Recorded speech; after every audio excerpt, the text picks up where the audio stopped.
Raipur dermatologist society के पदाधिकारी मना प्रेस वार्ता करके कही नावे कि प्रदेश में डर्मेटोलॉजी लेके जागरूकता करे के हमेशा जरूरत बने रहती,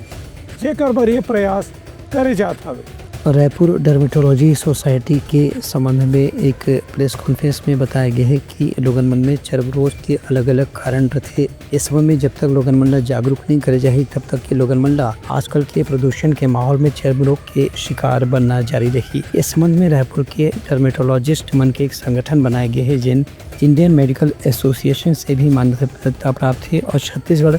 मेडिकल काउंसिल से भी मान्यता प्राप्त है।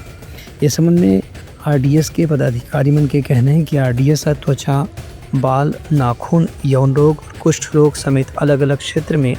जो भी समस्या का निदान और इलाज के बारे में लोगन मन ला जागरूक करे बर संगठन के रूप में काम करते हैं। हम डर्मेटोलॉजिस्ट के बीच में आपसी सहयोग बढ़ाना और हमारे ही मेंबर के लिए जो हमारे नए इलाज से संबंधित तकनीकें आ रही हैं या प्रोसीजर्स आ रहे हैं, उनके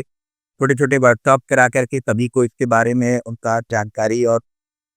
एक्सपीरियंस बढ़ाना है। इसके अलावा हम अपने समाज के लिए चाहे वो छोटे छोटे ग्रुप जो है जेल के कैदी लोगों के लिए या फिर समाज के और लोगों के लिए, बच्चों के लिए हम समय समय पे कैंप कराते हैं, स्वास्थ्य चिकित्सा शिविर कराते हैं। यूजुअली हम कोशिश करते हैं कि हर महीने कम से कम एक बार कोई न कोई एक चिकित्सा शिविर हो जाए जिससे सभी को स्वास्थ्य संबंधित जानकारी, जागरूकता और अगर कोई समस्या है तो उसका निदान भी मिले।